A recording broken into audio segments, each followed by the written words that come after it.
Hi, this is Nicole Marie T, and you're listening to XVGM Radio.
Welcome to XVGM Radio, where the bits keep coming. I'm Mike. And I'm Justin. And this is episode 92, Nicole Marie T composer interview. Yes, we have a very special guest with us today. Yes, one we've been talking to for a while via Twitter DMs, just to get the ball rolling, and we've had numerous delays, mostly on our fault. Oh, yeah. Lots of stuff. We've just been personally crazy busy, both of us, doing all sorts of summer things of the whatnot. But we have a guest coming to us all the way from, I believe, England. Is that right, Nicole? Yep, that's correct. We're so happy that you could join us on our little podcast of VGMery. Thank you so much. Thank you for inviting me. Absolutely. So, Nicole has done several soundtracks. You're a relatively new composer, at least in terms of games that are being released, like on Switch and Steam and whatnot. So we wanted to do something a little different. Normally, we a lot of the composers that we bring on are mostly like older composers. We haven't done an indie composer interview for a while. Yeah, I was gonna say since the earlier days of this podcast, we did Jeff Ball and Coda. Yep. I think they're both a little on the indie side. Yeah, we did Freedom Planet. Oh, that's right. With Woofle. Yep. With Woofle. It's good to get back to that because I like shining a light on lesser known folks, and especially lesser known folks that have music that is as cool as yours is. Yeah. Absolutely. Thank you. Thank you very much. So the track that we came in on is going to be probably our biggest focus this episode, but we've got a bunch of Nicole's soundtracks that we're going to dive into. This one specifically was from Ghoulboy, Dark Sword of Goblin. This came out on the Switch, Steam, PS4, Xbox One, mobile, iOS, and Vita in 2017, and this track was just called Song 1, of course by the composer that we're talking to at this very moment that you're listening to. Anything else to say there, Mike? I got nothing. No.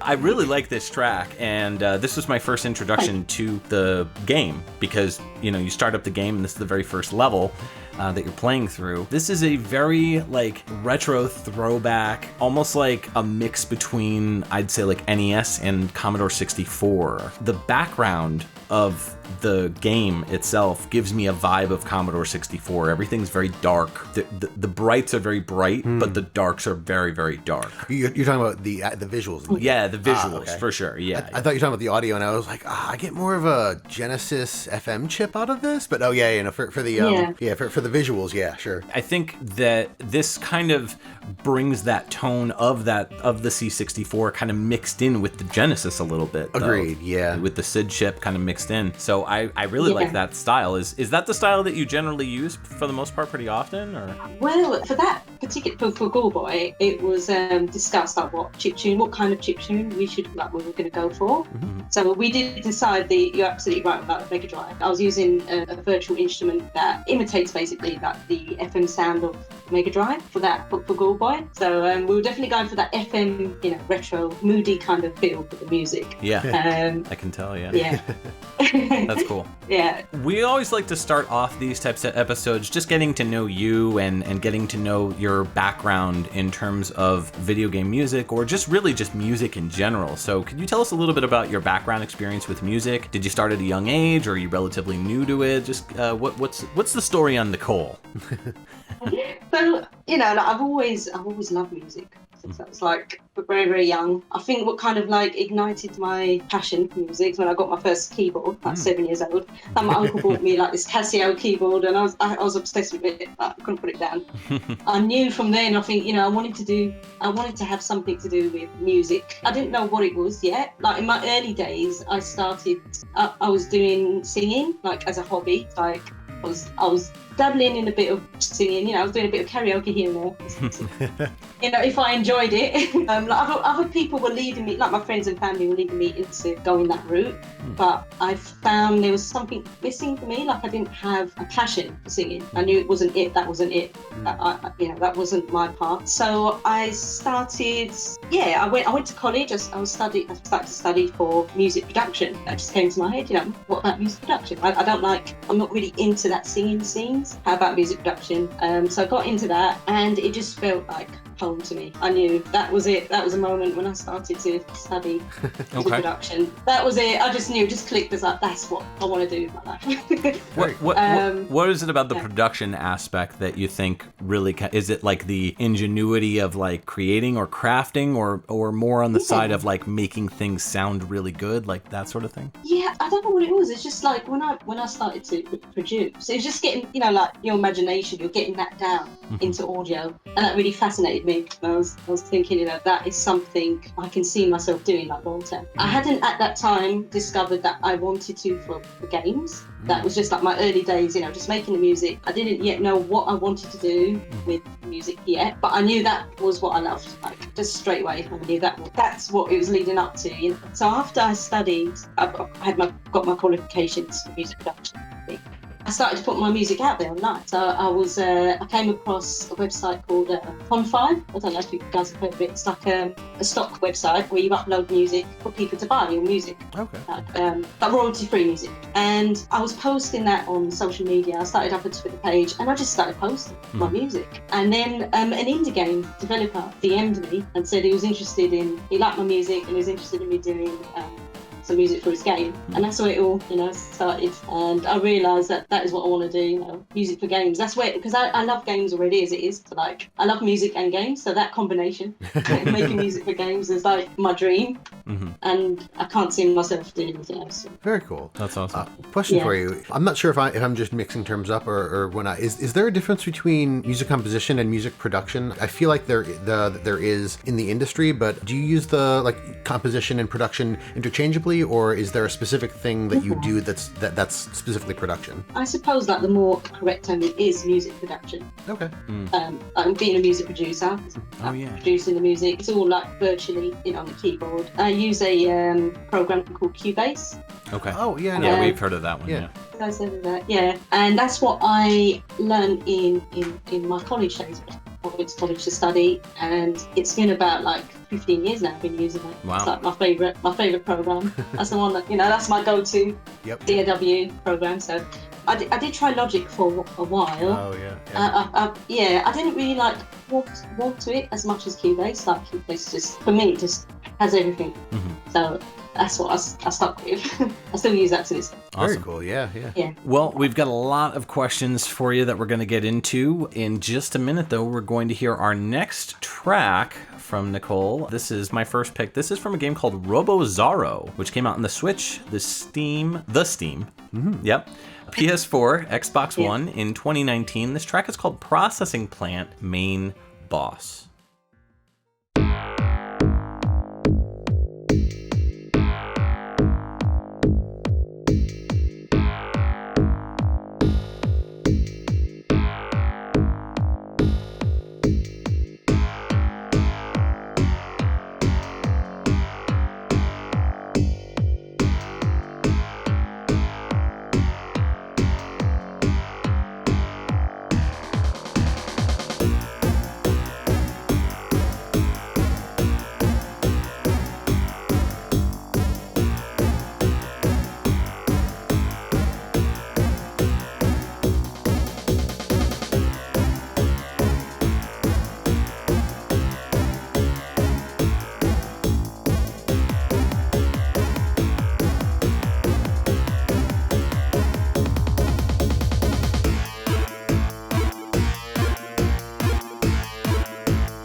right, thanks for joining us back on our interview with Nicole Marie T, our VGM composer of the day. That track that we just listened to was Processing Plant Main Boss. This came from Robozarro, which came out on the Switch, Steam, PS4, and Xbox One back in 2019. Man. This gives me a lot of different vibes. Two distinct vibes.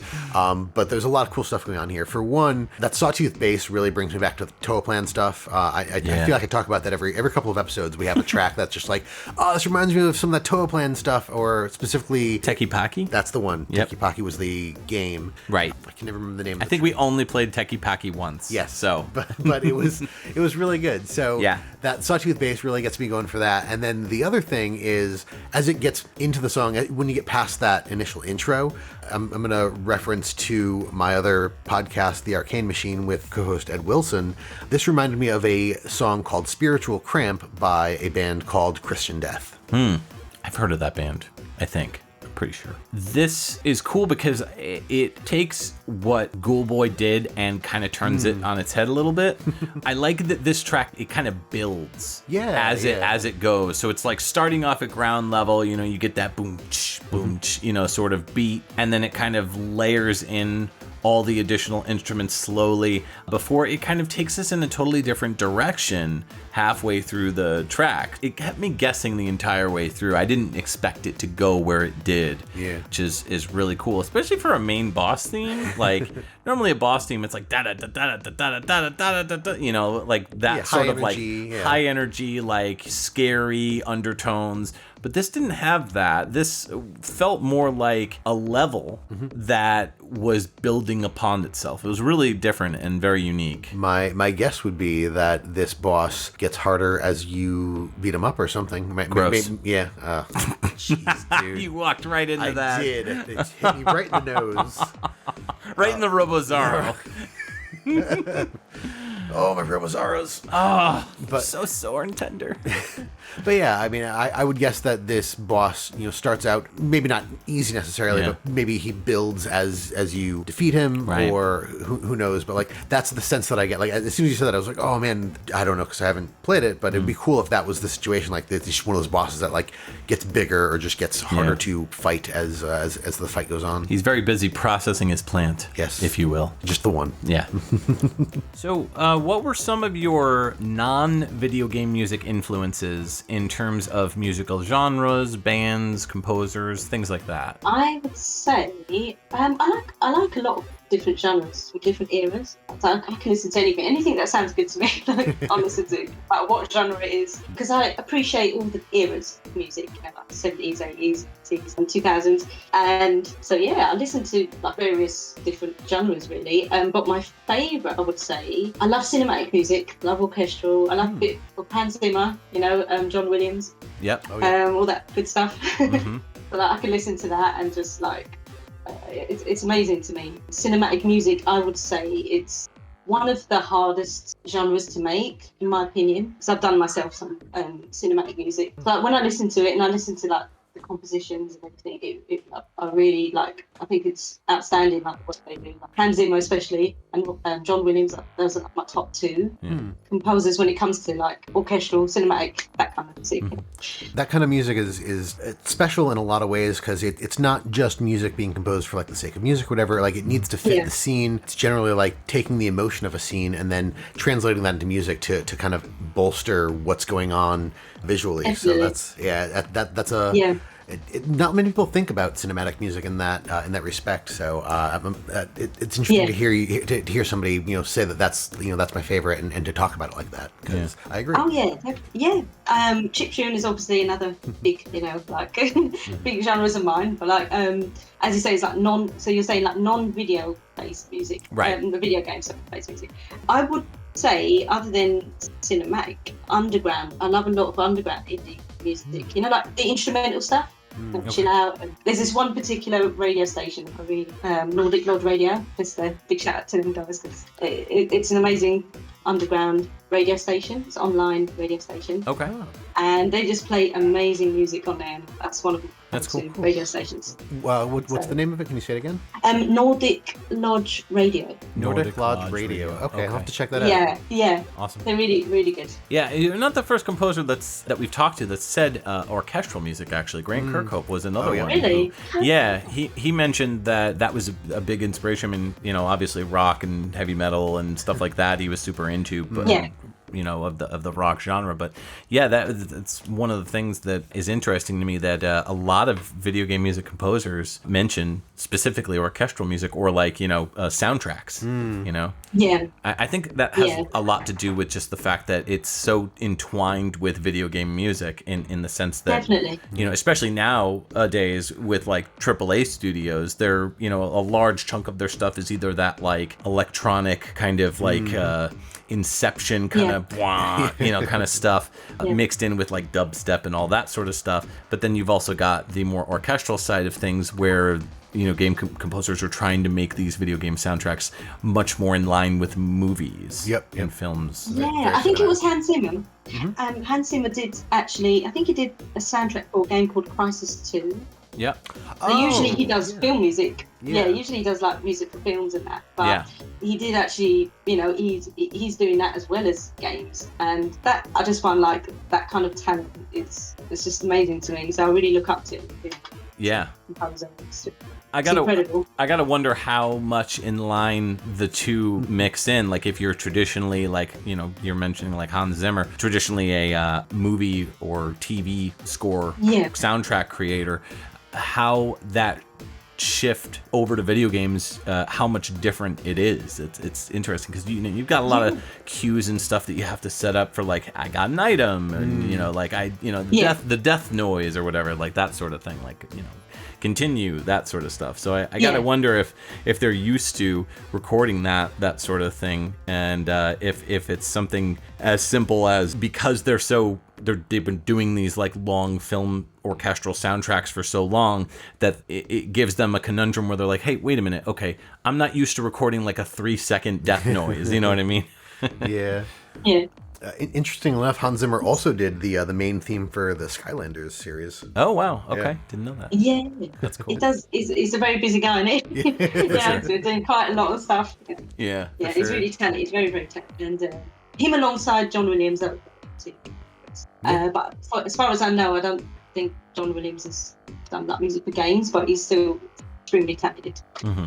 Yeah, yes. Right. I think any of John Williams music in video games is John Williams music for movies that was just put in video games, like the Star Wars game and stuff like that. Well, we all know that John Williams is basically just the Nobuo Uematsu of movie soundtracks, right? Fair. Pretty much. Pretty ubiquitous. Yeah. All right, next up, we are going to listen to another Robozarro track. Again, 2019, this came out on Switch, Steam, PS4, and Xbox One. We're going to hear the mini-boss theme from the construction area.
Right, welcome back. That was Construction Area Mini Boss from 2019's Robozarro, composed by our guest of the day, Nicole Marie T. The thing I wanted to point out about this one that I really liked was the soft snare coming back into Yeah. you know, like kind of bringing that track back in, at least as far as the percussion goes. That kind of stood out to me. But this was a rocker. Yeah. This was so kind of like what you were talking about with the last track. You know, the main boss has this thing that starts out and kind of builds, but the mini boss just starts out kind of intense. Yeah. Like it feels like a boss track, like what you were describing. Yeah. And then it just like it starts from an intense area and then it gets more intense. Yeah. I was like, oh, there's nowhere for this to go, and I was wrong. Which is why I picked it, because it just like when I listened to it, I was like, oh yeah, this did things to me in my brain. Gross. Yeah. This is a 2D game, and I get some serious Amiga vibes from the visuals. It's a physics-based 2D action game. You have robots B0-3 and Zero Ramatron, who are going on this quest throughout what is called Mech Angeles instead of Los Angeles. Mech Angeles, to uncover the disappearance of Dr. Zarro. Yeah, it looks really neat, but this, I get a super indie vibe from this. Like, just the aesthetics and the visuals. This really does look like it should have been made for the Amiga, just in the way that it was designed. Like, a very European kind of design. As far as the visuals go, I liked it. It was cool, but it gives me that that Amiga era. Yeah, very cool. Yeah, I like a lot of the music that came out of that. Although the music for this, I feel like it feels like a kind of a mix between that kind of stuff, like the Amiga, the Commodore 64. But I definitely hear some Mega Drive and potentially, I'm not going to say some Master System, because I feel like it's more Mega Drive. Genesis. Yeah. But you're going through the game, you're collecting different type of like scraps and stuff that you can use there's this physics manipulation thing that you have in the game called the grab and blast, and that allows you to turn enemies or environmental things into like weapons, like explosive weapons, that sort of thing. So there's different types of gadgets that you can get, like the Mega Charge, the Robo Claw, and all of these will help you on your quest through Mech Angeles. And there's time trials too, so you know there's a wide variety of stuff that you can do in this game. It seems like a lot of fun. Yeah. So Robozarro has a mix of sounds, both from the Commodore 64's SID chip and what I would say Sega's the Genesis X, or as you call it, the Mega Drive's X-Men 2: The Clone Wars, which has this like really like tonally harsh Genesis Gems sound to it. We spent an extensive amount of time talking about the Genesis Gems driver sound profile fairly recently on a episode with Daya, who is Aaron Hickman. He's a chiptune composer. Did you study a specific sound font or driver when composing for this game, or any others? So for Robozarro, the dev wanted me to. It was more like a Mega Drive, based around the Mega Drive sound. So I already had that in my virtual instrument library. Mega Drive PSP. So I started from that, really, you know, just trying to kind of match that old school Mega Drive vibe to match with the game, you know, the criteria of the game. Yeah. So yeah, like all my knowledge, like how to use virtual instruments has been like YouTube. You know, YouTube is typing in like, how do I use this? And you know, I was like just watching video after video to get, you know, better at each virtual instrument that I have in my library. That's basically it, really. That's my technical knowledge. Like a lot of videos, a lot of tutorials.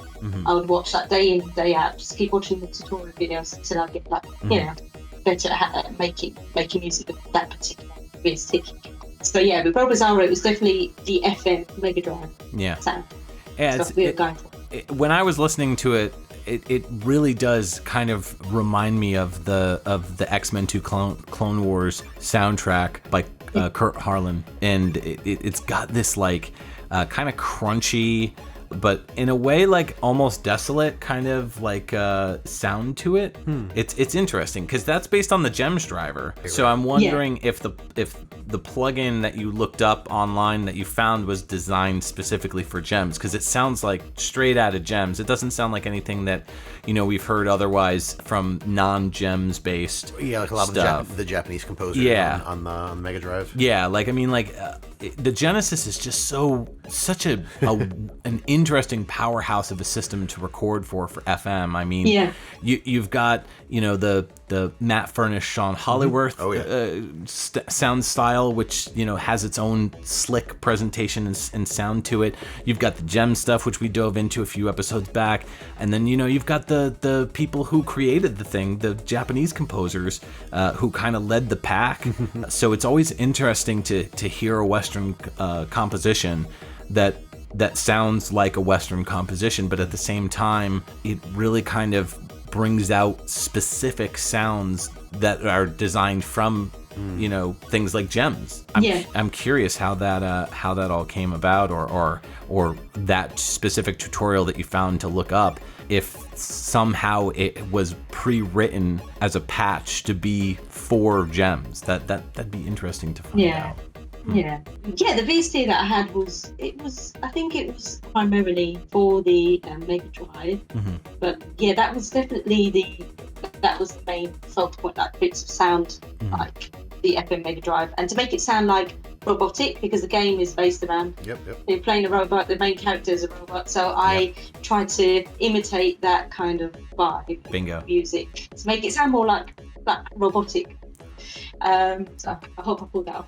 Oh, absolutely. Now that you mention that perfectly makes sense, actually. That's why with the tonal stuff. Exactly, because the X-Men 2 Clone Wars, there's so many levels in that, you know, there's an interesting mix on that soundtrack of like electronic, you know, like EDM kind of synth pop era stuff. I mean, we talked a lot about, you know, Kurt Harlan's contributions with Information Society. Yeah. But where it kind of stops in that aspect is, you know, those elements, but the actual tone itself of the instrumentation, it is ripped right out of that kind of sound bank. So it's really cool to hear something where like that harkens back to, like, you know, fighting a sentinel, so to speak, you know, and then like you're listening to this and she's mentioning robots, so it really kind of fits in line with what we're talking about today. Thank you very much. So that's what I was going for, you know, kind of like robotic vibe, you know, with the music. And, it's a fun experience, very, very nice experience. Hope to work with Matt again. All right, my next pick is from a game which has such a cute title. It's Mina and Michi. This came out on the Switch, Steam, PS4, and Xbox One in 2020, and this is Giuliano Song 3.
All right, welcome back. That was Mina and Michi, the super cute name of a super cute game. This came out on the Switch, Steam, PS4, and Xbox One back in 2020. This was Giuliano Song 3. This is a super cute track. It's very bubbly and fun. Yeah, I mean, it matches the aesthetics of the game. Yeah, perfectly. absolutely. Like, this is a super cute track to a super cute game. I mean, what more is there to say? Like, I get the sense of just kind of like wandering a world of wonders with this track. Like, there's a lot of like looking and just going, oh, in my mind. If bubbles aren't slapping you in the face while you're listening to this song, you're doing it wrong. That seems kind of violent. Yeah. Bubbles But it's come up worth and it. grab you by the shirt and slap you. Yeah. Give me that lunch money, Justin. Mina and Michi is a 2D game which has a top-down look about it, Zelda-ish. It's about a girl and her friend. At least in terms of the visual, it's like Adventure Time, but I'm also getting some like Big Hero 6 kind of vibes too a little bit. I can see that. Yeah, you're just going around, going on adventures and defeating enemies, and your travels take you through the various different seasons. So it's, like spring, summer, fall, winter. That whole thing. Yeah. It's interesting. So the character of Mina does not like gelatin, and a lot of the enemies are gooey gelatin style character enemy things. If there is not a part of the game where she says, "Why did it have to be gelatin?" I'm losing all respect for the game. I mean, really, honestly, what are you doing? No, I'm just kidding. How dare you not cater to my needs? No. Reference Indiana Jones. Right. Another interesting thing is the control style. So there are two characters, Mina and Michi. So it's got couch co-op on Steam. You can do remote play together, but you can also play in solo mode. And each of the sticks, like one stick controls Mina and one stick controls Michi. Okay. So I'm sure there are other games that have done it, but I've not seen or heard of them, and it was just a novel way to control two characters. That is interesting. That really makes good use of the Switch. Oh yeah. That's possibly what it was built around. Yeah, actually, that makes sense, because if you're holding the Switch playing it single player, you've got both things. And right. If you pull pop them out, the Joy-Cons off, it's literally the same thing, except you can give it to the guy sitting next to you. Okay, yeah, for sure. Huh. That's neat. But yeah, it's 8-bit style as far as the graphics go. I'm actually really glad that Nicole didn't go with like an 8-bit traditional kind of like NES sound font for this. It makes it feel like it's a modern retro game. Like a true modern retro indie game, without going for like that super very 8-bit that everybody uses, where it's like super 8-bit. Not that there's anything wrong with that, but it's just I love 8-bit music, but like it's just really cool to see something that's like this, where the music is more like it's a little bit more fresh. Yeah, is what I'm saying. Yeah. So what kind of video games do you enjoy in your free time? I love a bit of Rocket League. Okay. I've got my I love Rocket League. I've got the Switch and the PS4. Okay. So I've got Rocket League and like both of those concepts. A lot of people might hate this, but I do like Fortnite. Okay. I mean, Fortnite is very. There's a reason why big. it's very popular. Yeah, no, I can't deny it. Very popular. Yeah. My two of my mates got me into that. At first, I was like, "No, I'm not playing Fortnite. It's not my kind of game." And they got me completely hooked in it, and I was quite pleasantly surprised how good of a game it is. And once you get into it, you learn the controls and everything. It's quite a good game. That's how I felt about WoW, about World of Warcraft. Yeah. It's like once you open that gate, there's no once you start playing something, there's no way you're getting out of it. That's why I'm like, nope, I can't do it. I'm not even gonna try. That's how it is again. Yeah. I think another game, Knockout City, which is on the Switch, which is really good, and it's got voice chatting, because usually the Switch doesn't have voice chatting games. Right. Yeah. But there's a few that do. So Knockout City and Rocket League both have, and Fortnite actually has. They all have voice chat on the Switch. So when I want to play with my friends, or like sometimes I play with my nephew, so he wants to play a bit of Knockout City, so I can talk to him at the same time. So it's like a social thing as well as like playing a social playing, which makes it nice. So I love that in games, like when you can use a headset and talk at the same time with whoever you're playing with. It just makes it fun to me. So, I'm very big on collaborative or like team style games. Like I play Destiny 2 with a few friends online. I like playing with people. I'm not big on competitive, because I get ultra competitive and it just ruins the fun for me and everybody else. But anything where I can cooperate with friends.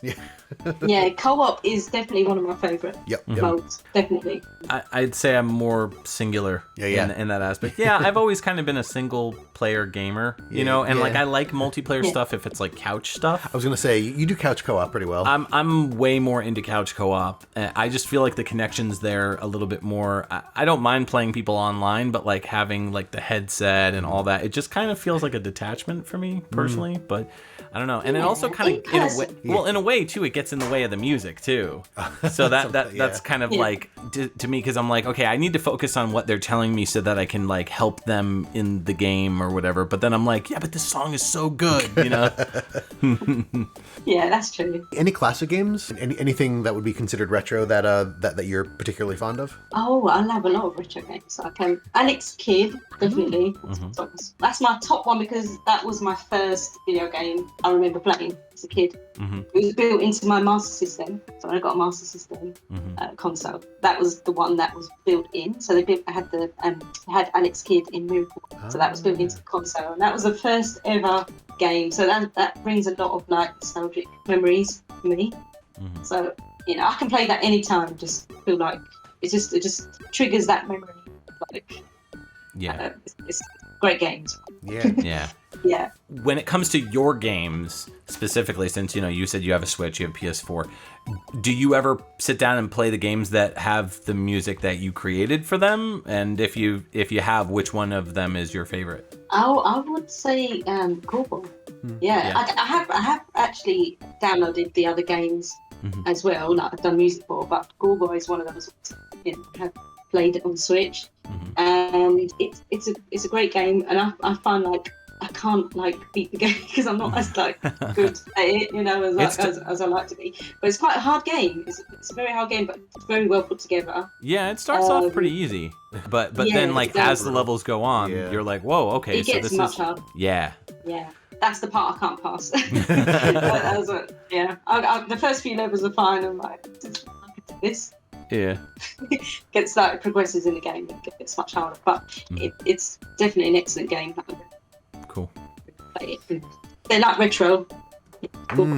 Okay, let's get into my Mina and Michi pick. So this is going to be Song 5. And again, this game came out on the Switch, Steam, PS4, Xbox One in 2020.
Okay, that was Mina and Michi, the 2020 game on Switch, Steam, Xbox One, and PS4, and the track was Song 5. I like that this song does still do the 8-bit, it adds that in after, we spent an entire break going like, I'm really glad that it didn't have this.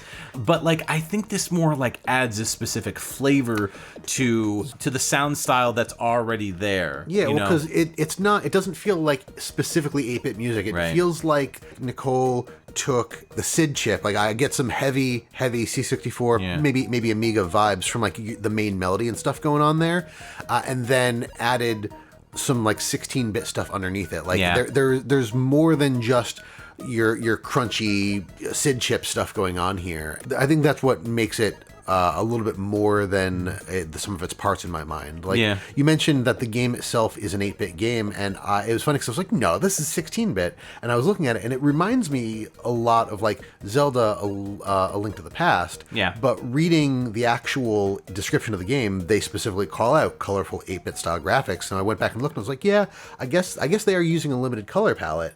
But it's one of those things, like, it's an 8-bit game, but it feels kind of 16-bit. Same with this music. Like, there's the 8-bit showcase, but there's more to it. Right. Yeah, I mean, the physical design itself is very Zelda-ish, but much more cutesy. It really does remind me of the Adventure Time game that came out on the 3DS a while back. Which has a very similar style and design. So I really do think, and maybe I'm wrong, but I really do think that they took a lot of influence from stuff like Adventure Time. Yeah. Which is not a bad thing, because Adventure Time's super fun and cutesy, and yeah, it's great. You really get a sense, like, visually as to going through the seasons, especially with the colors itself. You know, you get the really green greens of the spring. Yep. You get the almost like minty blues of winter, and then the more like pinkish hues as well for what looks to be like spring, fall, sort of. Maybe the green is summer. Yeah. I think assume the green might be summer. Yeah, I assume the yellows and oranges are autumn, and then the pink. Between the two of those, it's tough to decide because they both look very similar. I would almost call it the pinks summer and the greens spring, but I mean, I guess we gotta play it and find out. Yeah, I guess so. Just an excuse to download it. Yep. When you're playing this game, you'll go through as Mina and Michi to find various different like items that you can get, some of which are rare, some of which are more common, and some of which are even magic oriented. You're pretty much going through the game to get up to six different relics, which give you like these abilities that you can use throughout the game. It does have a co-op mode for local co-op, so if you wanted to play the game single player or local with couch co-op, you can, as we said earlier. 3 difficulty levels, and lots of different items that you can get. Similar to Zelda, there's like extra hearts that you can get, you know, to increase your health and stuff. Alternate paths that you can take. Instead of taking the main path, you can kind of go off the beaten path and choose a different way. So it's cool. If you like Adventure Time's visual art style, or maybe you played the Adventure Time game on the 3DS, this is kind of more of the same, but of course with Nicole's music. Nice. Yeah. All right, so how did you first get into video games and composing for video game music? I started to first post my music online, like the music that I was doing, my productions that I completed, and I was happy with the sound and everything. So I started to put it online, and I was confident, you know. And an indie game developer came to me and asked for my music, like if I could make music for his game. And I think that's where it started off, really.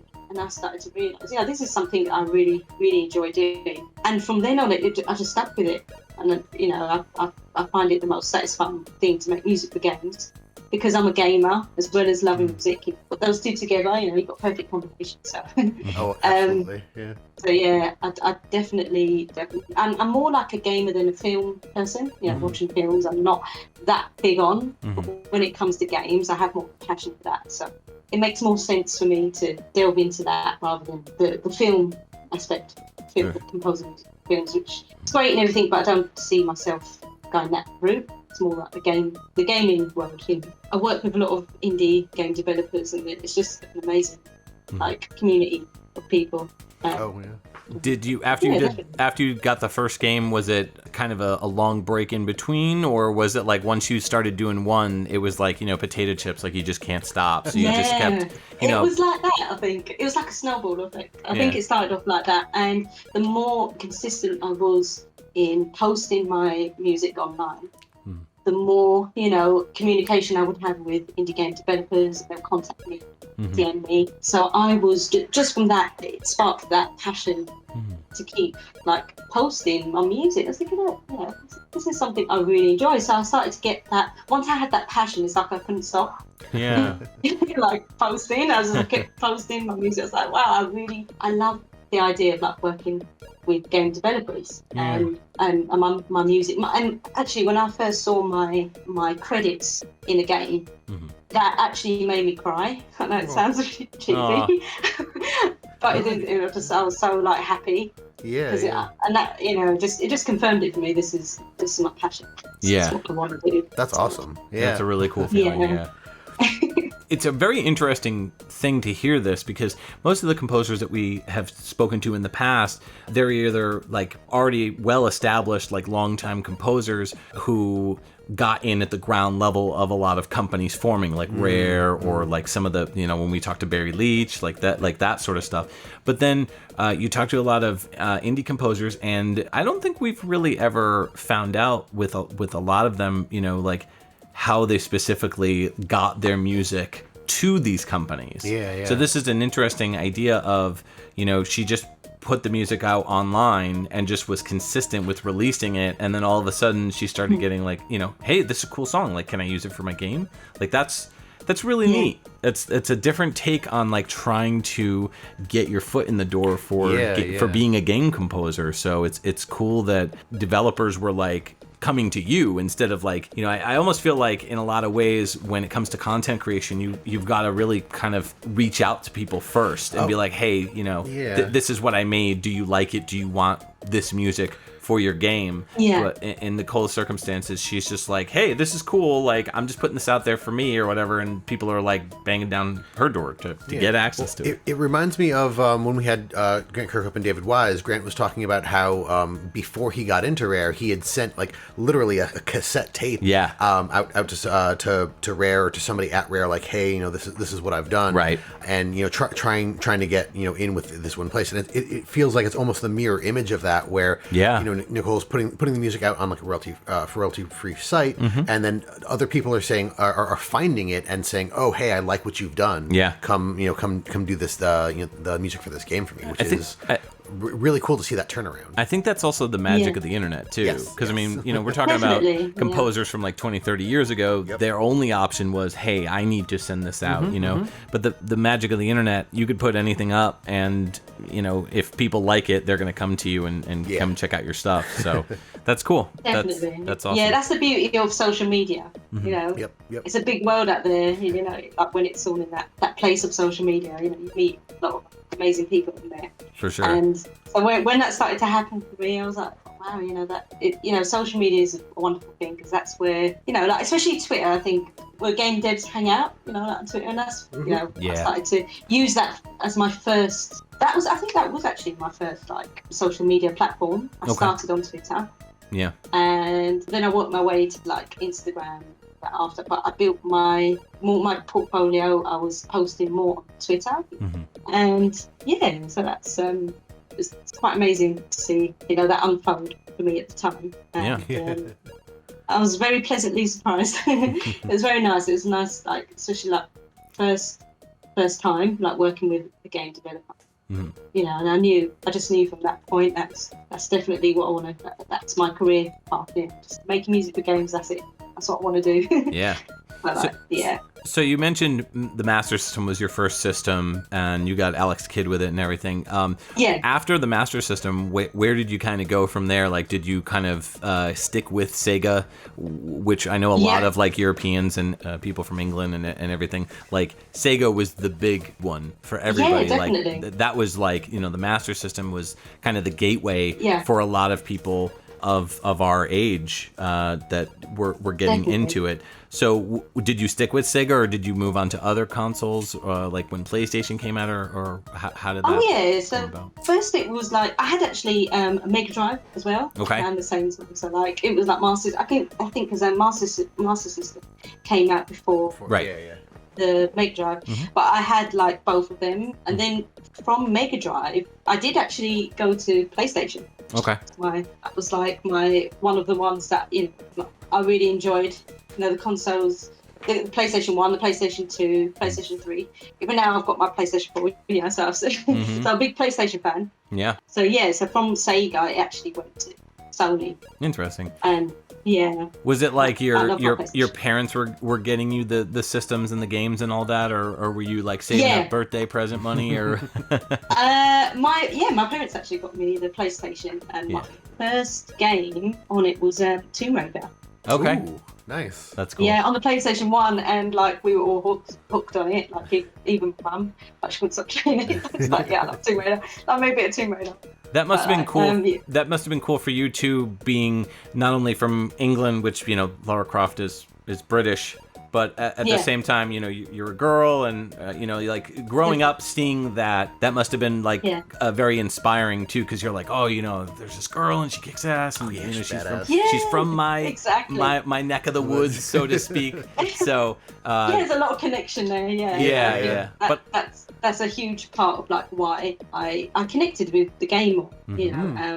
So it's female character, like as you say, she was very. It was just very exciting times growing up. Yeah, like, that's cool. And even like what made it so amazing, even like later on, Nathan McCree, like the composer to Tomb Raider, actually followed me on Twitter. I saw he followed me on Twitter. I was like, oh my gosh, like the composer. That's awesome. Followed me. Yeah. I couldn't believe it. I was like, oh, the moon. It's one of those feelings that you get when you get a composer that follows you. You're like, oh my god, what just happened? Or they like retweet something you said or whatever. Very surreal. Yeah. Yeah, it was very, very surreal. His music is fantastic in Tomb Raider. All right, we're going to jump back into Ghoulboy, and the return track that we're going to play off of Dark Sword of Goblin is Song 5, and again, this is off of Ghoulboy, the Switch, Steam, PS4, Xbox One, mobile, iOS, and Vita game, which started coming out in 2017.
XVGM Radio, where the bits just keep coming. Thanks for joining us back on our Nicole Marie T composer interview, episode 92.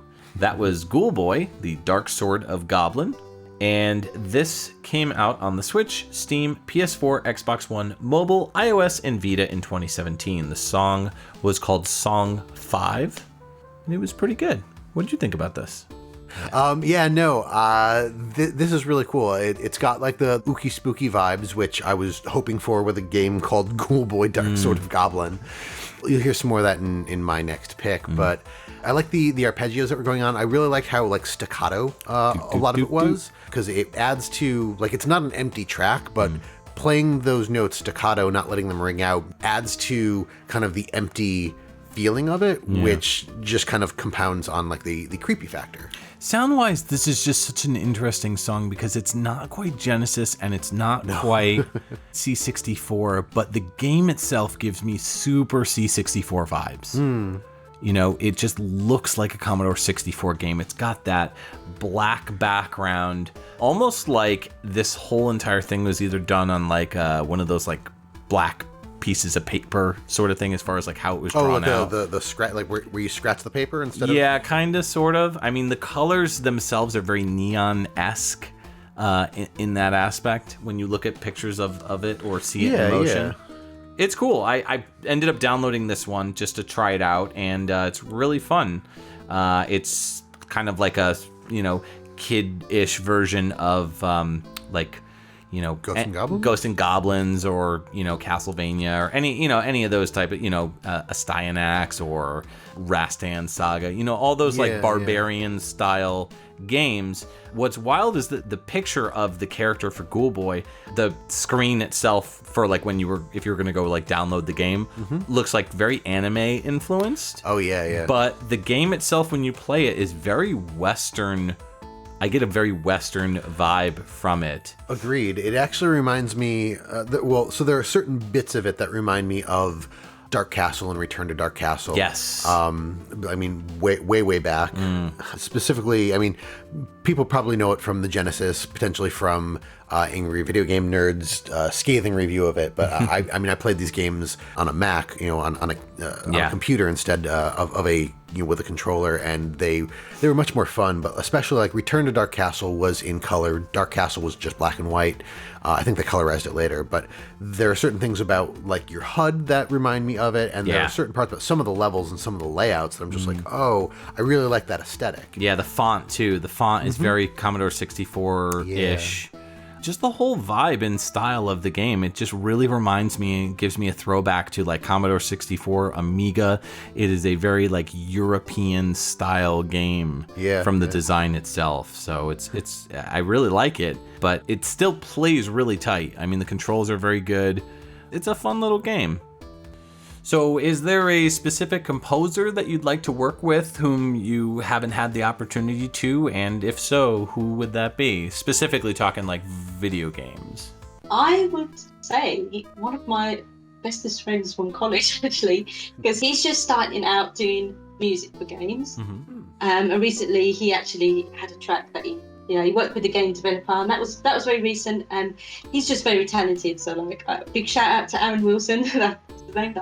So I would love to collab with my best friend. That'd be an amazing experience, you know. So yeah, he's definitely a very talented guy. So yeah, that would be. What was his name again? Aaron Williams. Oh, Aaron Wilson. Aaron Wilson. So okay. He goes by the name AAW as well. Okay. But yeah, so both. But he's a great composer. Like, he does different genres. Like, he can do like drum and bass, like electronic music. He's very good at what he does, you know. Yeah, if he's on Twitter, looks like AAW Music. Yep.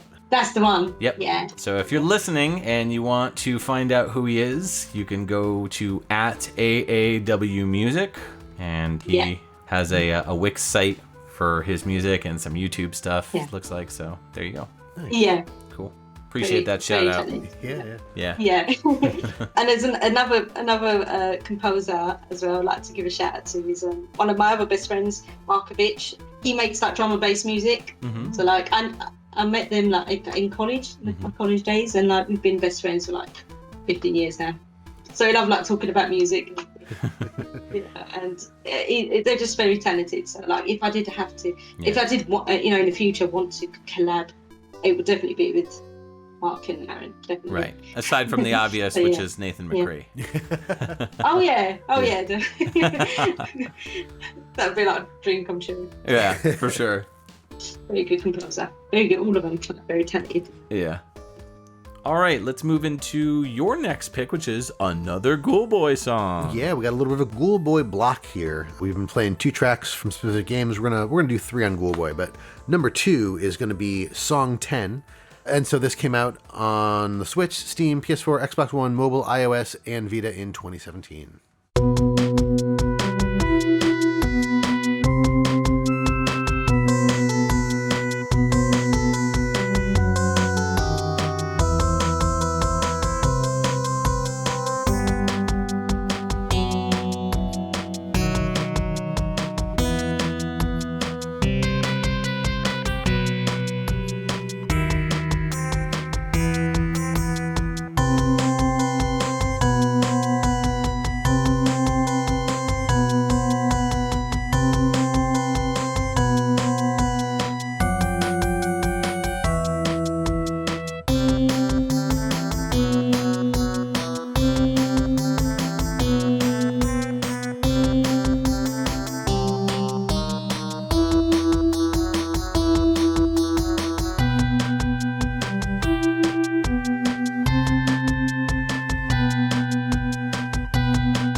Welcome back, XVGM listeners. That was Ghoulboy Dark Sword of Goblin.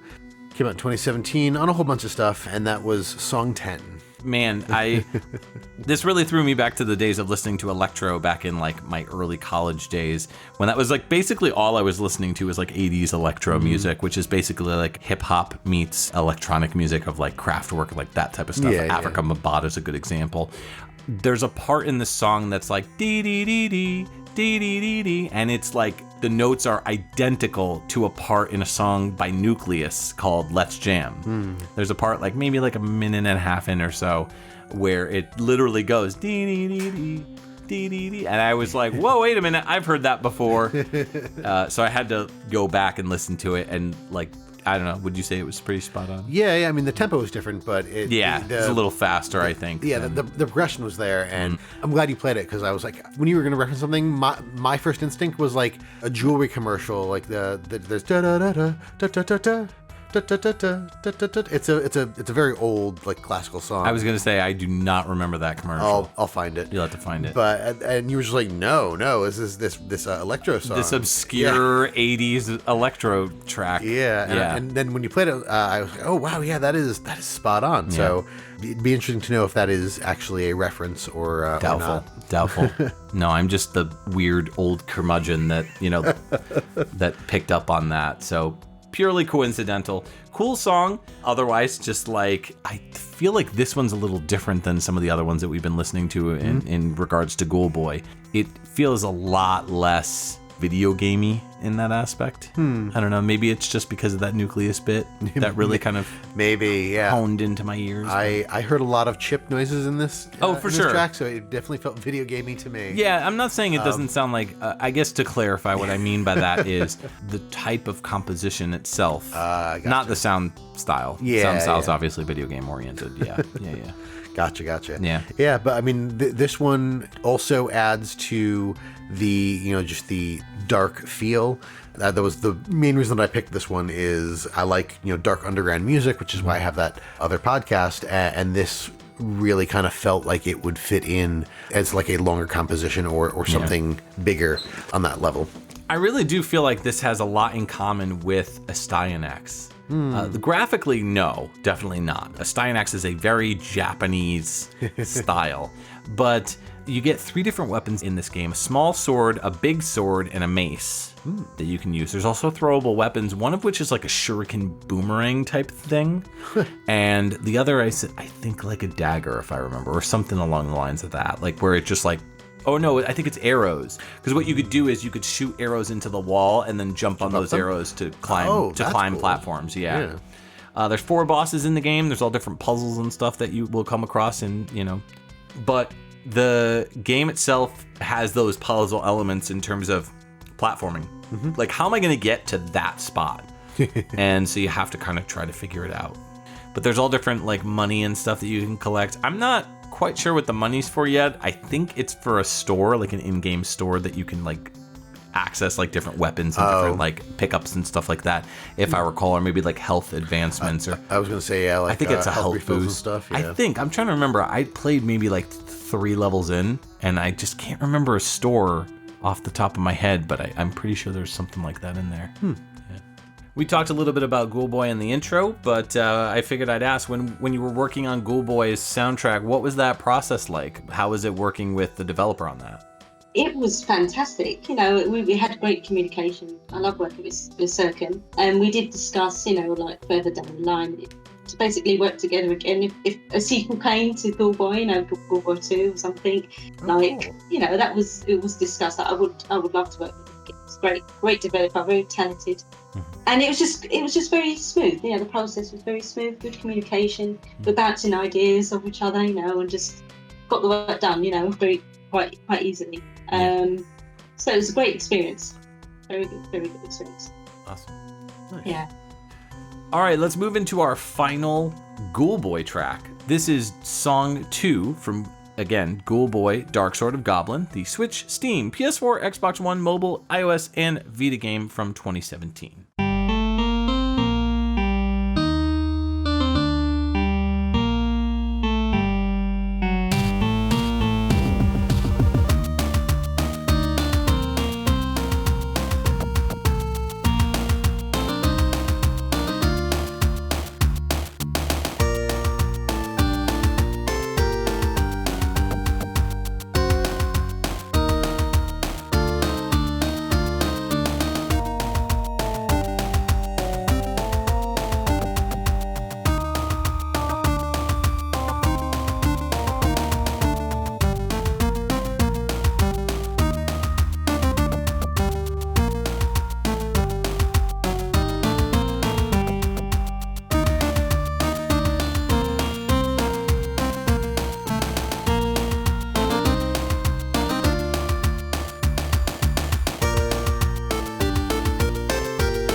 All right, welcome back to our interview with Nicole Marie T, our composer spotlight. This is the final track that we picked from Ghoulboy today. We started off with an intro, and then we just played 3 tracks, all back to back to back.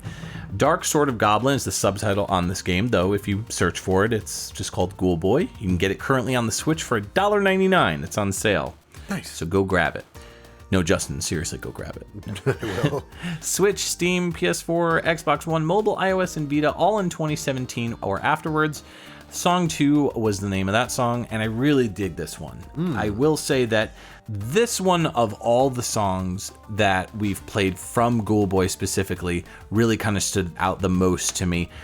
That beat in the background kind of has like hip-hop vibes to it a little bit. Oh, I was gonna say dance, like Dance or hip-hop, Really yeah. gave me some it really gave me some like dance beat vibes. Yeah, but the actual melody is quite haunting and really kind of harkens back to like that spooky environment that we've been talking about with Ghoulboy. Yeah. Story-wise, the story has you play as Ghoulboy, who is trying to get his father back, who is like a adventure hero type, and you're trying to... Is his father named Ghoulman? No, I don't think so. No, it's a pretty easygoing story as far as like gameplay-wise. You don't really need much of an explanation. Basically, kid trying to save his father, both of which are adventurers. So it's like if Conan had a kid, you'd be Conan Jr., if you will. I think that was a cartoon.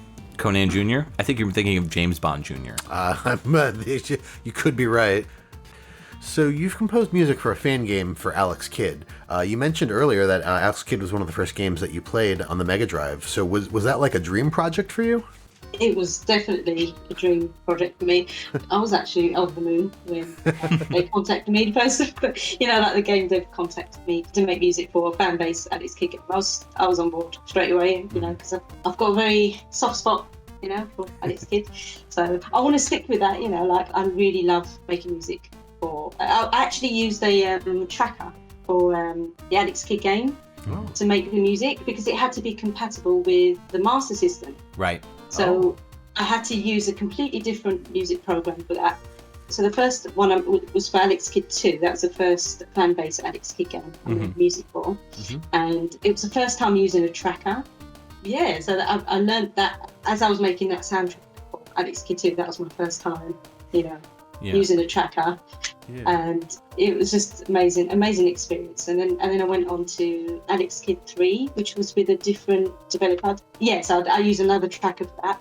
And something I would love to make more music for Alex Kidd games, definitely. What was the learning curve on trying to master the tracker? Oh, it was very, very different from a music program like Cubase, like DAW, because with a tracker, it's like going downwards, rather than across. Oh.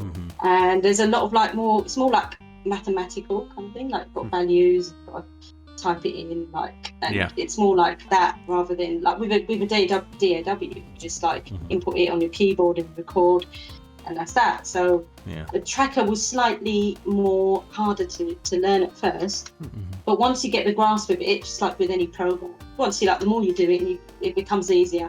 And I did, YouTube was my best friend on that one.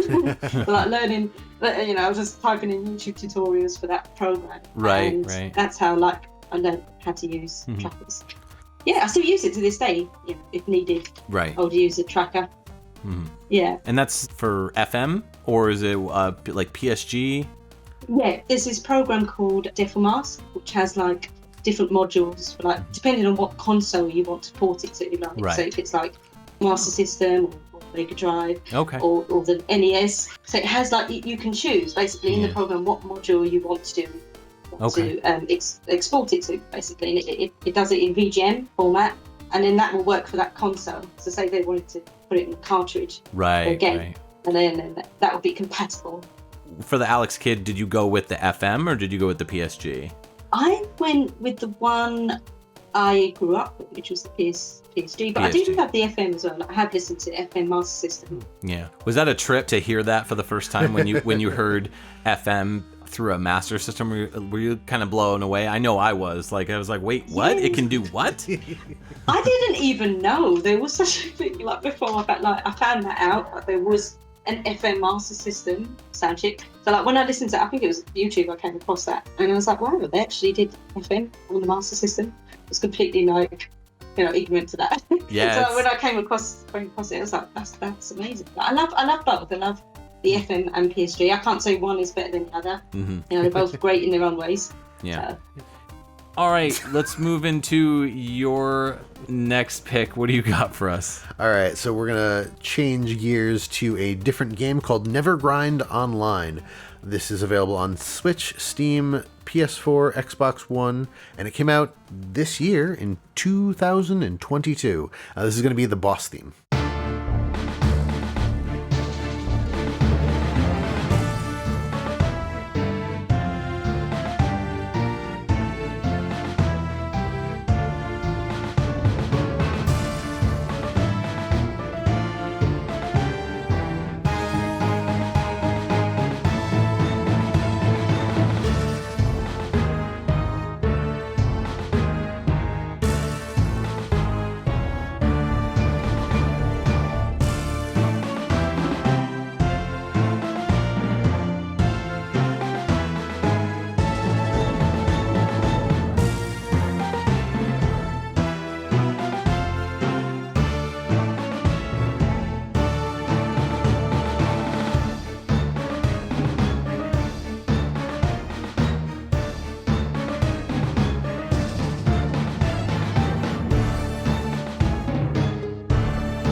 Okay, welcome back. That was Never Grind Online, the 2022 game on Switch, Steam, and PS4 and Xbox One. And that was the boss theme. I get a very gauntlet atmosphere from this one. Yeah, me too. So this is a fairly big departure from the other stuff we've been listening to, because Agreed. This is now getting into more orchestral type stuff. But yeah, I agree with the gauntlet feel. It definitely has that like medieval. They had the it wasn't a maraca, that sound. Which That was really cool. I love those. That really differentiated the track from what we would normally hear in an orchestral song. It really kind of made me go, oh, okay, that's different. Yeah, You know, it was cool. Yeah.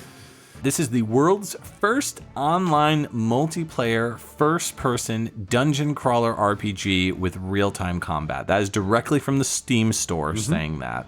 That's a mouthful. That is a mouthful. That's a lot. So this boss theme was great. I really dug it. This game sounds intriguing. No, I don't really play these types of games, but the music was cool. Yeah. It reminds me of some of the old EverQuest. Well, even like previous to EverQuest, I'm talking about like 80s and 90s, where it's technically first person, like you're looking at the scene, and then you kind of turn where you're going, like Dragon Quest sort of stuff, or like the Chemco games, like the early Chemco games, like so. Uninvited, that type of stuff. Yeah. Okay. Ultima, I think Ultima is Ultima, Yep. yeah. But yeah, it looks neat. Cool. So a lot of your music relies heavily on chip-based music, which obviously is where a lot of our nostalgia lies. Oh, do we like chip-based music? Are you sure about that? There might be a couple episodes dedicated to maybe just a few. Music. Yeah. But I'm curious, which type of sound style do you find is the most difficult to work with? Like you've done a handful of other compositions. Aside from chiptune, anything. What one do I find the hardest? Out of everything that you've done composition for and production, like what's been the most difficult that you've had to work with? That's very easy to answer. It would be cinematic music. Ah. Very, very, very difficult to do. Even like to this point in time, like I'm still learning techniques. Because you want it, because the thing is with cinematic music, orchestral music, you want it to sound as authentic as possible. And that is very hard to pull off with virtual instruments. Very, very difficult. Because when you think of real orchestra, you've got everything set out in a certain position. You have to imitate that in the virtual world. So pulling that off, it's very, very difficult. But it's enjoyable. So that is one of my favourite genres to do. That and chiptune. But it would be the most difficult out of all the genres to pull off. It's to make it sound authentic. Yeah. There's so many layers to it. Oh yeah, I think that's I think the biggest thing. If I was a game composer, that's where my challenge would be too. I can't fathom when you have people doing all these scores, and it's besides like a 5 or 6 point chip tune, which is still very difficult to do. But I would imagine that orchestral, there's just so many layers because you have to include all these different instruments, all the woodwinds, all the brass instruments, all the percussion and all that stuff, and kind of mix it all together into this like giant Jello mold of music. And you have to and it's about getting the sound where you can't tell if it's virtual or real. Right. That's hard pulling off. When you're working with like strings and woodwind and brass. Oh yeah. So it's extremely difficult. But once you get it right and you get the right formula, it can be very like rewarding. Listening back to it, you're like, I can't tell if that's real or virtual. So there's such a human element to orchestral music that's just so much different, I think, than rock or jazz-based stuff, because I think with those, I think you can fake it a little bit easier on virtual instrumentation. But like when it comes to orchestral, I mean, you're literally using your breath to get a lot of these instruments, life. So like to duplicate that on, you can hear when you listen to like an orchestral in a lot of ways, you can hear the actual like breath of somebody breathing to like input, to create that sound. And I think a part of that gets missed on the virtual element. And so to actually be able to successfully do that is quite the challenge. Very difficult. Yeah. Yeah, and the dynamics is a big part of it as well. Dynamically, the volume changes and everything. Oh, right. And I didn't even think of that. That is very, because that is very like prevalent in orchestral music. The dynamic changes, and so when you're doing that in the virtual world, it's basically you're imitating that. And that can be very difficult because there's like you said, there's a lot of layers that go into orchestral music and cinematic music. So you have to like think of every aspect, So when somebody listens back to it, basically they can't tell if it's real or virtual. That it's difficult, but it is doable. Yeah, I think it is doable. If you've got the right libraries to match that, I think that's when it becomes possible. That's true. Yeah. Well, I also picked a song from this game, and we're going to listen to it right now. It's called Combat Theme 1 off of the Nevergrind Online game experience. Again, Switch, Steam, PS4, Xbox One in the very year that we are in, 2022.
you're back.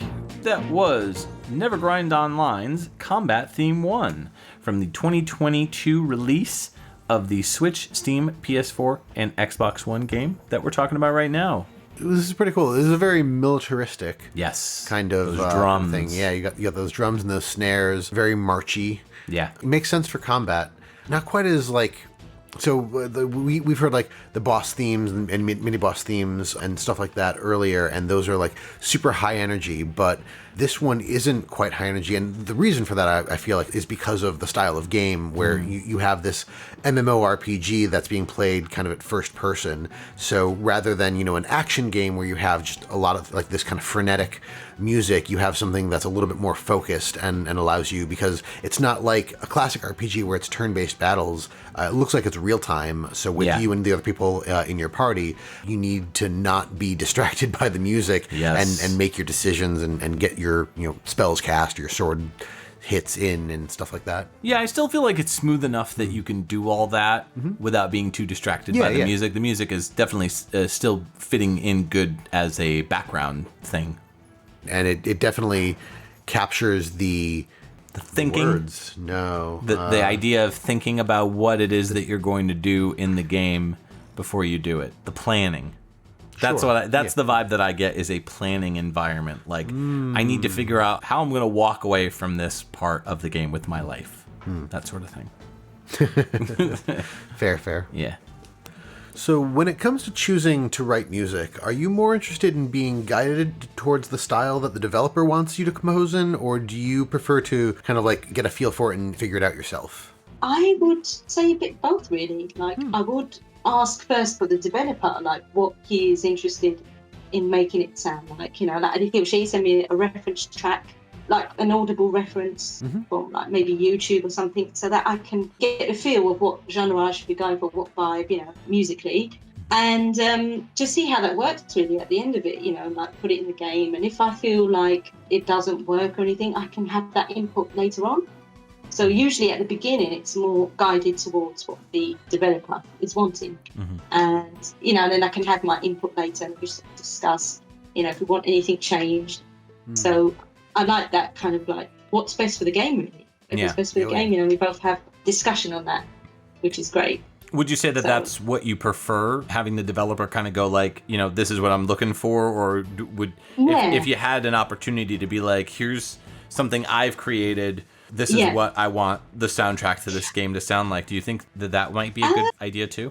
Yeah, that I have actually. There's been instances of me actually initiating the sound of what I'd want for the game, but most of the time it's the developer initiating, like what they're looking for, and I'm completely fine with that. They know what's best for the game. They know what kind of sound they're looking for, so I'm completely bored either way, whether I'm initiating it or the developer. It's completely fine as long as we discuss it afterwards and everybody's happy. Yeah, so I'm happy. Yeah. In any of those discussions, have you ever ended up dealing with like a disagreement or conflict of ideas as far as like what you think it should sound like and what they thought, or has it mostly actually just been relatively easygoing? Most of the time it's been smooth sailing, which is good. There was this one customer that because at the very early stages of me making music games, I kind of made it mandatory to ask them to send me a song reference, an audible reference. That's what I work best with. When I listen to like a piece of music, I work best with listening to that and imitating that sound. So audibly, I work with audible references. So I made that kind of mandatory, and the customer that I worked with wasn't too pleased about the making that mandatory, basically, because he couldn't really find a song to match what he was looking for. So there was a little bit of conflict there, but other than that, that was just like the 1% favorites, So now I don't make that mandatory, I make that optional. If they could send me an audible reference, that helps me greatly compared to all the different references, that because there's visual as well. If they send me like the story to the game, that also helps as well, like, to get an idea. But I work best with audio, definitely. So you can send me like an audio track. All right, we are coming up on our last track of the day, and it is from a fan game. Yes. Based on the SpongeBob. SquarePants specifically. SquarePants, yes. Yeah. Is there any other SpongeBob? I have no idea. Probably not. Yeah. This is a game called Around the Clock at Bikini Bottom. This came out on the PC in 2021, and the track is called Doodle Patrick Boss Theme.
Okay, that is the last pick from our Nicole Marie T interview episode. The game is Around the Clock at Bikini Bottom. This was a PC game released in 2021, and the name of this track was Doodle Patrick Boss Theme. Just real quick, this game was a collaborative effort, so Nicole did this track. There are other tracks in the game done by other artists, so there's like 16 levels, so there's a whole bunch of music in here, but obviously we wanted to focus on the track that Nicole did. Right, absolutely. This song really kind of stood out to me for the reason of those, like, it was very frantic sounding. Yep, yeah. Very horror frantic sounding with those keys. Bow, bow, bow, all over the place, but really strong and intense. I feel like, I know this is a Patrick Boss theme, and I get the vibe of being chased. Probably, that would make a lot of sense. Yeah, this is a kind of survival horror game. It's described as a parody action horror game based on the SpongeBob SquarePants franchise. It was programmed by Dave Microwaves Games with help from MXXN, who is the lead composer, as well as Padre Snowmizzle, who is the lead artist, writer, level designer, and co-composer. That's a great name. Yeah, Snowmizzle, yeah. Snowmizzle.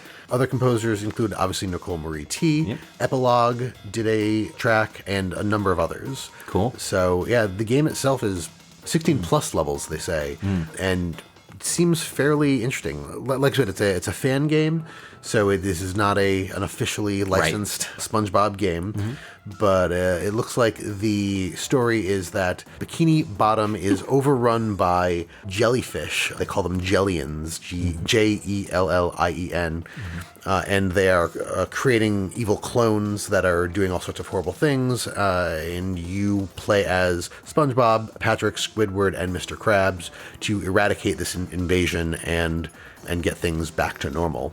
What kind of horrible things? I assume that this is called a horror game for a reason. I think they are either capturing or killing the inhabitants of Bikini Bottom and then cloning them to obey this overlord that is mentioned in the description here.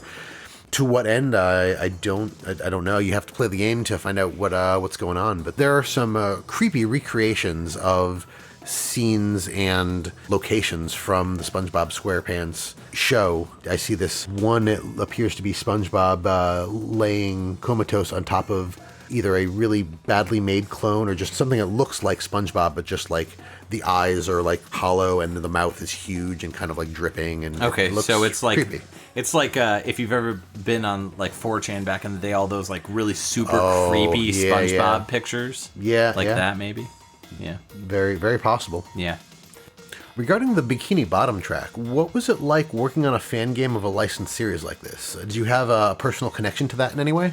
Actually, I'm not like a big SpongeBob person. Yeah. But you know, when he messaged me about it, I was definitely, I was very excited, and he sent me like images from the game, to get an idea, and he sent me like references. So I've got a lot of idea of what the soundtrack should sound like. And so when I was working on that, it was a very nice experience. And so I did the boss theme for that particular fan game. It was a fresh experience for me working on a SpongeBob fan game, because I hadn't worked on one prior to that, but it was a really good experience.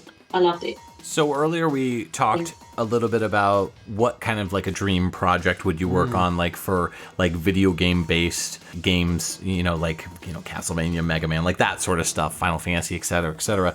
What about when it comes to licensed games? Like, are there any like specific licensed franchises, like movies or TV or comics or anything like that you'd like really love to work on?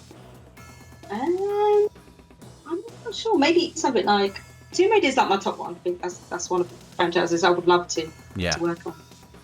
They're like, but most of the Tomb Raider games are like AAA, and but like even if they had like an indie fan base thing going on, I'll be on board with that as well. Definitely, I love orchestra. I love cinematic. Definitely. Yeah. It's like one of my top ones. That and chiptune. Yeah. Yeah. All right, Justin. Well, this has been fun, but now, of course, is the end where we have to have a little chat about our favorite track of Nicole Marie T's. So we're going to let our guest go first. Nicole, what's your favorite pick from this episode of the songs that we've chosen? Oh, I mean, I love all the ones I've worked on, but I would say, I would go with the Around the Clock of Bikini Bottom. Okay. Do the Patrick Boss theme. So that would be my pick. Okay. Any particular reason, or that's just your favorite? It was just like my first time working on a SpongeBob fan game. Gotcha. And so that would be the reason. That's cool. But I was really happy with how it came out. Yeah. Awesome. Fair enough. Yeah. All right, so Justin, what about you? What's your pick for best track of this episode?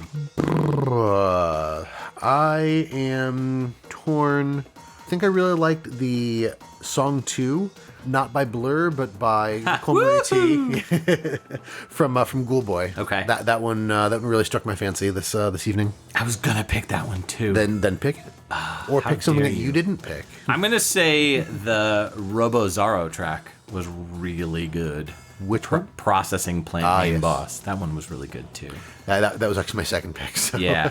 And of your picks, I think I'm gonna go with the Mina and Michi. Oh, song 5. Yeah, that was pretty good. I was gonna say cute. It was good cute. and cute. It was cute. cute, yeah. Cute. It was goot. It was goot. Mm-hmm. Well, we want to thank you so much for being on the show. We really appreciate you stopping by and chatting to us about your music. And we want to know, like, where can we find you on the web, and also what are you working on? So if you want to, you can follow me on my Twitter, which is @music_art stuff. And I have all my links on my pinned tweet on there, so you can see my website. And my website's also in my bio section. So at the moment, I have been working with a few devs. So I'm in the process of working on them. So nothing's yet been published game-wise. So that's what I've been up to. Awesome. Nothing you can talk about at this point, I'm sure. Yeah. Yeah. Of course. All right. Well, thanks so much again for being on the show, and we wish Thank you so much for having me. Absolutely. Thank you very much, guys. We wish you the best of luck in your future VGM endeavors. Yes. Thank you very much. Thank you. Really appreciate it.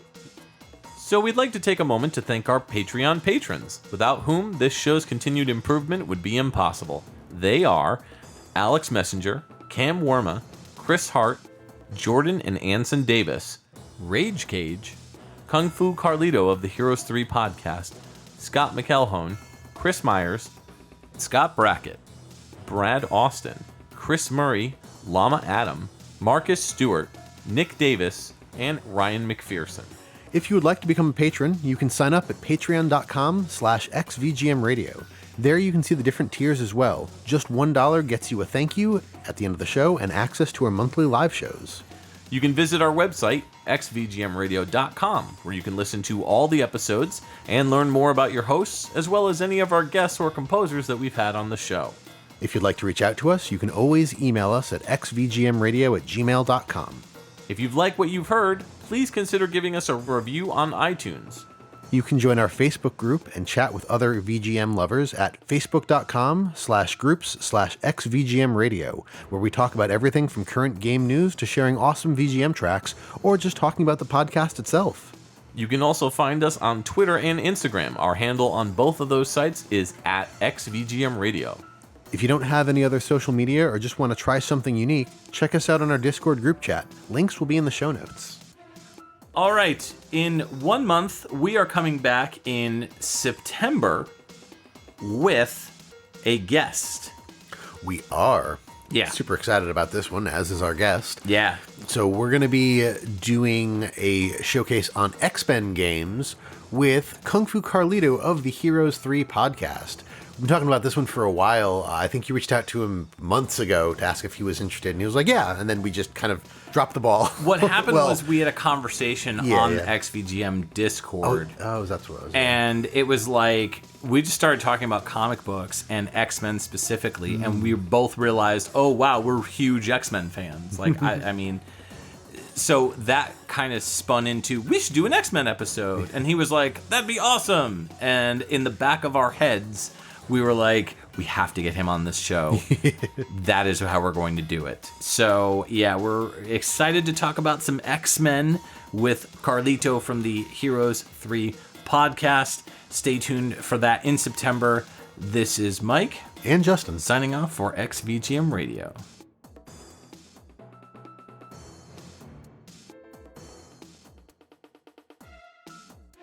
That's a mouthful. That is a mouthful. That's a lot. I feel like that's one of those things where it's like, let's try to combine as many genres and things that we can to make this sound as unique as possible. You know, this is the world's first survival horror multiplayer shoot 'em up, driving, dating sim, puzzle. Oh, you talking about Doki Doki Literature Fighting, Club? Yeah. fighting, hack and slash Gee. with RPG elements, and it's a Metroidvania. All right. Well, I want to try to do that. I want to you're gonna not break make yourself. not make the game, Oh. but just like try to make the longest title with as many genres. Yes, yes. This is the world's first racing survival horror dating sim. Where you date the cars from NASCAR? Yes. No, you date the cars, but there's zombies chasing you. So you're just mowing down zombies driving around this car that you're also in love with. Lord. And then your car meets other cars, and your car gets jealous of the other cars. And somehow you end up in bed with a car. In a car bed. In a car. In a race car bed. Yes, in a race. Yo, your car and you are in a race car bed together. You're hurting my brain. I'm so sorry. I know. I came up with the idea, but oh my god. I took it and ran with it, as I usually do. Anyways, all right, welcome back. That was Meanie. Sorry, yeah, Meanie. Meanie and Michi. No, wrong. Meanie and Micha. Terrible. All right. It was pretty good. What did you think about this? The dark sort of what? Dark Sword of Goblin. Goblin D's nuts. All right. Anyway, we'll cut that. Oh, cut that. I just had to.